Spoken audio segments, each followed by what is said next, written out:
Halo, assalamualaikum, kembali di channel AX TV. Di video kali ini kita akan membahas terkait pertanian. Kalian harus tahu, beberapa waktu yang lalu banyak beredar berita terkait pemerintah, khususnya dari Kementerian Perdagangan yang berencana mengimpor 1 juta ton beras dengan alasan untuk menjaga stok beras nasional. Tapi beredarnya berita ini banyak mendapat respon negatif atau penolakan dari berbagai pihak karena rencana ini dianggap dapat mengancam para petani karena potensi penurunan harga beras lokal. Nah, menurut Food and Agriculture Organization di tahun 2018, Indonesia sendiri memasuki peringkat ketiga negara-negara pemproduksi beras terbesar. Tapi pada saat itu juga Indonesia masih mengimpor sekitar 1,7 juta ton lebih beras yang sampai dengan saat ini masih belum tersalurkan 100%, atau katanya masih ada sekitar 200 ribuan ton, dengan 100 ribuan tonnya itu mengalami penurunan kualitas. Dan juga di beberapa daerah di Indonesia, produksi beras itu mengalami peningkatan. Apalagi para petani kita saat ini juga sedang menghadapi panen raya. Jadi banyak pihak yang menyarankan agar pemerintah itu mengkaji ulang terkait program ini atau rencana ini. Dari berbagai protes yang diutarakan, akhirnya pada Jumat 26 Maret 2021, Presiden Joko Widodo melalui kanal YouTube Sekretariat Presiden di Istana Merdeka tegas memastikan sampai Juni 2021 tidak ada beras impor masuk ke Indonesia. Sedari dulu Indonesia sudah dikenal sebagai negara agraris, di mana kebanyakan penduduknya atau mayoritas penduduknya memiliki mata pencaharian di sektor pertanian. Jadi perekonomian negara ditopang dari sektor pertanian.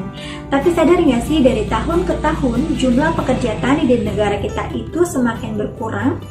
Ini juga tidak menutup kemungkinan untuk sebutan negara agraris bakal terhapuskan dari negara kita. Dan juga penurunan jumlah pekerja tani itu juga pasti akan mempengaruhi atau berdampak pada produksi komoditas pangan nasional, guys. Yang kita bahas tadi baru terkait beras, belum terkait komoditas-komoditas pangan lain yang untuk pemenuhannya kita juga masih harus impor. Padahal negara kita ini memiliki lahan yang sangat luas dan juga tanah yang sangat subur yang sebenarnya apabila kita bisa memanfaatkannya secara maksimal, tidak menutup kemungkinan kalau kita bisa memenuhi kebutuhan komoditas pangan kita secara mandiri. Nah, penurunan jumlah petani pasti dilatar belakangi oleh banyak faktor. Salah satunya terkait faktor ekonomi. Banyak orang yang beranggapan bahwa bertani itu adalah pekerjaan yang tidak menjanjikan. Coba dilakukan survei terhadap anak-anak muda zaman sekarang terkait cita-cita mereka. Pasti hanya akan ada segelintir orang atau bahkan sudah tidak ada anak muda yang memiliki cita-cita menjadi seorang petani. Padahal sebenarnya bertani itu adalah kegiatan yang sangat mengasyikkan dan juga bisa menjadi alternatif untuk penghilang stres. Apalagi bertani atau bercocok tanam ini bisa dilakukan oleh siapapun dengan profesi apapun, mau tinggal di kota, di desa, ataupun di hutan sekalipun, saat ini semua orang sudah bisa bercocok tanam.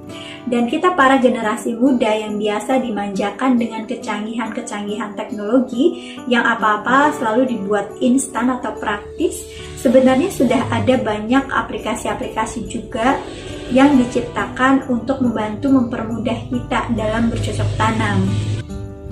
Coba deh buka Play Store, di situ banyak aplikasi-aplikasi yang bisa kita download untuk smartphone kita, mulai dari sekedar hiburan sampai dengan aplikasi-aplikasi yang bisa kita manfaatkan untuk memperingan pekerjaan kita, termasuk bercocok tanam.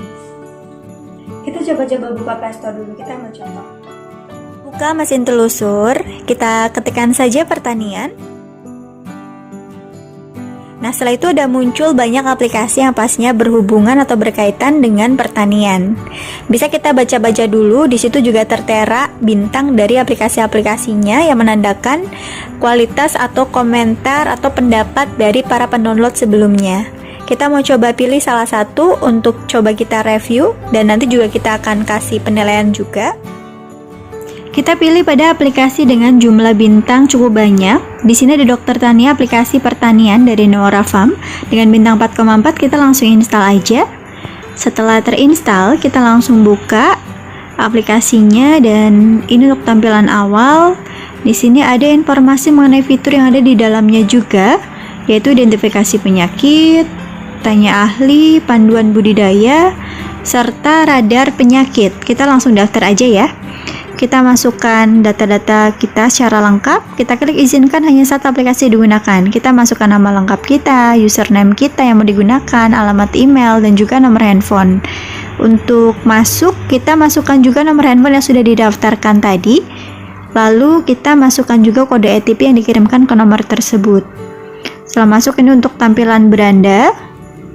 Kemudian kita cek di komunitas. Nah, ini untuk di komunitas kita bisa terhubung dengan para petani atau para ahli.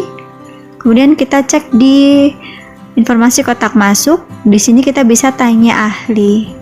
Nah, ini untuk fitur profile, menyediakan informasi atau data pribadi kita. Kita cek lagi di menu beranda. Kita kembali ke menu beranda dulu. Di sini ada fitur identifikasi.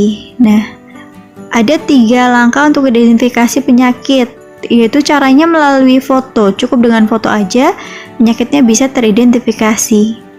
Kemudian tanya ahli, selain bisa foto juga bisa melalui tanya ahli.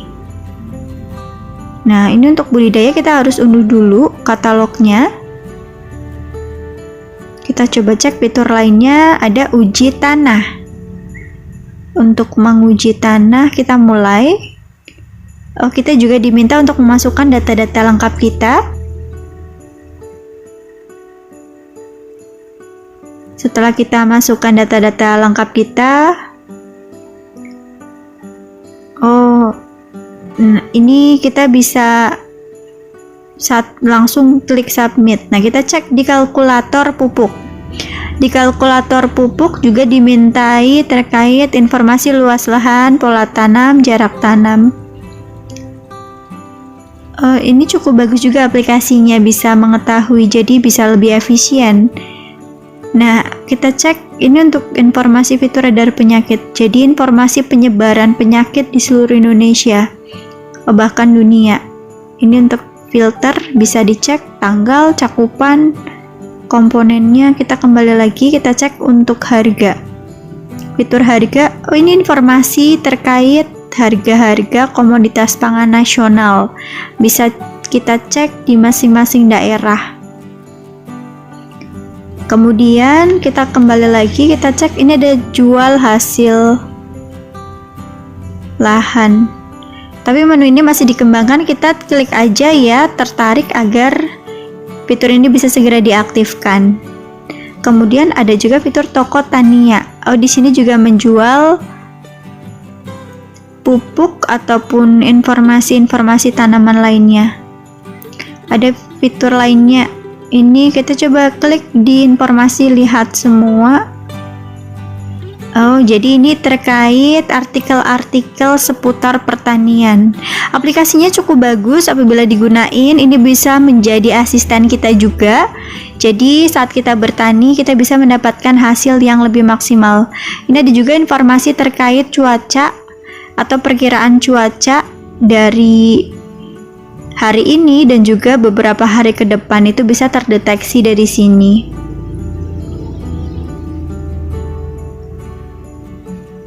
Kita langsung beri aja penilaian. Ini karena aplikasinya cukup recommended ya. Kita bisa sebarkan juga ke banyak orang agar tahu informasi terkait pertanian. Nah, kita beri penilaian. Kita kasih bintang 5 agar orang-orang yang membaca atau orang-orang yang mencari aplikasi terkait pertanian bisa mencoba aplikasi Dokter Tania. Ayo jadi petani milenial, guys. Sekian informasinya, semoga bermanfaat. Jangan lupa buat subscribe dan tekan tanda loncengnya agar kalian mendapatkan notifikasi video terbaru dari AXTV lainnya. See you on my next video. Bye-bye. Assalamualaikum.